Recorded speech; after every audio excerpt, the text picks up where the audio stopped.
Okay people, just a little heads up here on an LP Gallardo spring installation.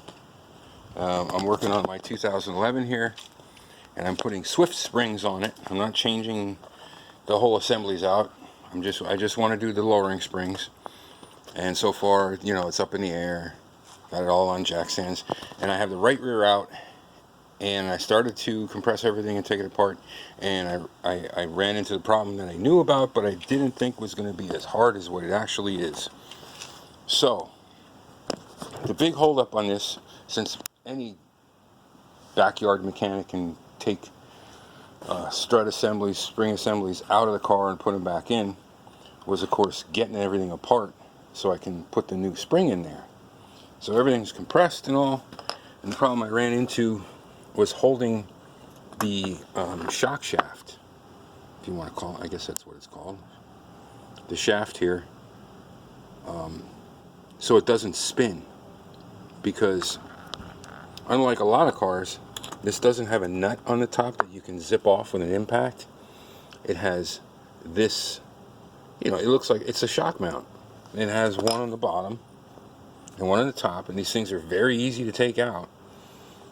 But this is an issue because it's attached at the top here. The screw's on, normal fashion, no backwards threads or anything. And it's on there. That's not coming off. And I tried different methods, and I realized the only way this was going to come off is if I found something that would hold that shaft. And that would be this tool here. Now I happen to make this one, but you can see I think they sell these online for 50 or 60 bucks.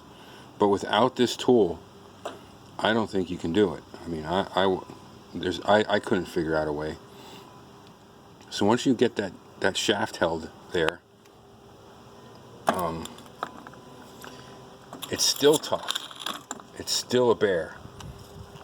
Like, I made sure that this was on the ground, so when I'm turning it counterclockwise, this is holding it.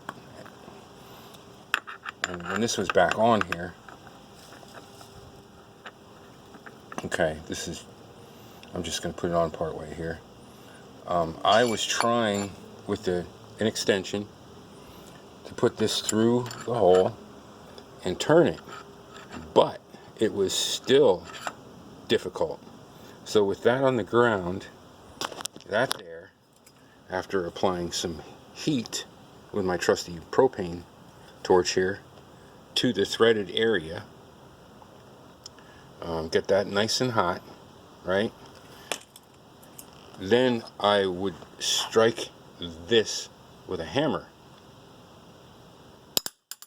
to simulate an impact, and that actually broke it free, and then I was able to remove it the rest of the way. So count on that. And I guess it's going to happen with the next 3, because now finally I got this apart to get the first one done. I don't foresee any other issues from here on out. Normal installation. But this is something to keep in mind before you tie up your car for a week or more on a lift or in your garage like I did, until you get this all sorted out. But there you go. Heat and a special tool to get this stupid mount off.